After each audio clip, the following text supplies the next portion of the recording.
غفلت افسوس کا ہاتھ ہے۔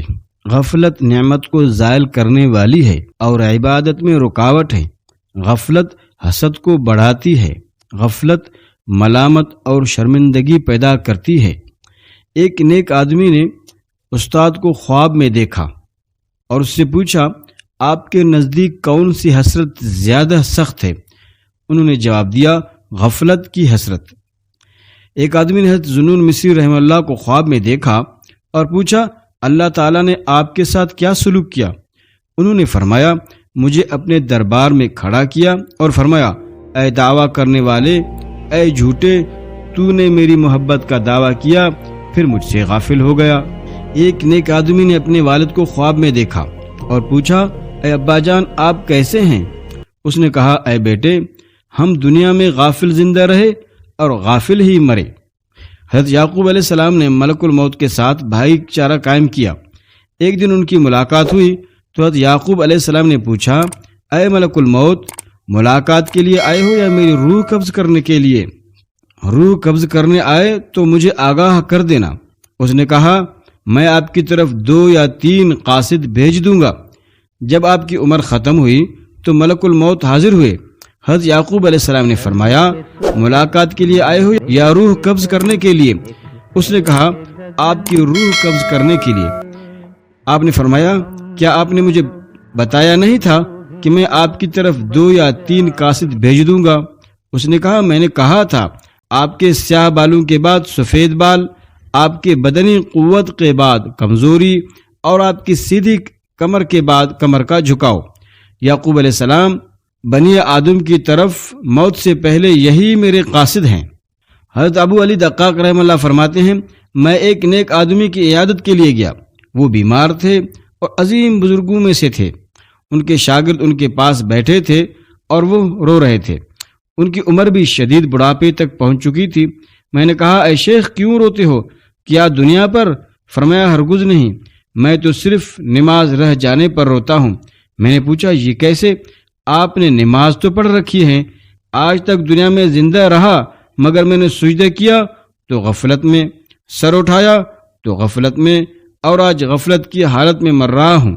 حضرت شقیق بلخی رحمہ اللہ تعالیٰ سے روایت ہے کہ لوگ 3 باتیں کرتے ہیں مگر فعل ان تینوں کے خلاف کرتے ہیں۔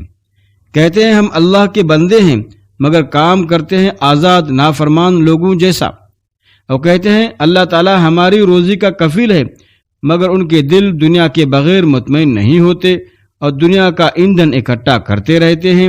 یہ بھی ان کے قول کا الٹ ہے۔ کہتے ہیں کہ موت کا آنا ایک اٹل بات ہے مگر وہ اس طرح کام کرتے ہیں جیسے وہ کبھی نہیں مریں گے۔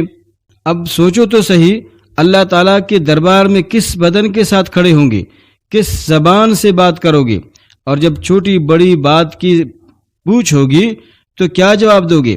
ہر سوال کے جواب کے لیے تیار رہو اور جواب صحیح تیار کرو۔ اللہ تعالیٰ سے ڈرو، وہ تمہارے ہر نیک و بد عمل سے آگاہ ہے۔ پھر لوگوں کی نصیحت فرمائی کہ ہر حکم کی اطاعت کرو، ظاہر و باطن میں صرف اللہ تعالیٰ کے بن کر رہو۔ حضور صلی اللہ علیہ وسلم سے روایت ہے کہ میں اس کا حامی ہوں جو میری اطاعت کرے، اور اس سے محبت کرنے والا ہوں جو مجھ سے محبت کرے۔ جو مجھ سے مانگے اس کو دینے والا ہوں، اور جو مجھ سے معافی مانگے اسے معاف کرنے والا ہوں۔ اس لیے انسان کو چاہیے کہ وہ اللہ تعالیٰ کی اطاعت کرے اور عبادت میں اخلاص و خوف رکھے، اس کے امتحان پر صبر کرے، اس کی عطا کردہ نعمتوں پر شکر کرے، جو وہ عطا کرے اس پر قناعت کرے۔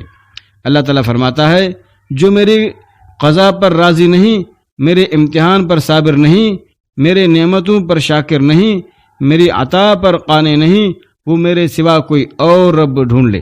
ایک شخص نے حضرت حسن بصری رحمہ اللہ سے عرض کیا، مجھے عبادت میں لطف نہیں آتا۔ انہوں نے فرمایا، شاید تو نے اس چہرے پر نظر کی ہے جو اللہ تعالیٰ کا خوف نہیں رکھتا۔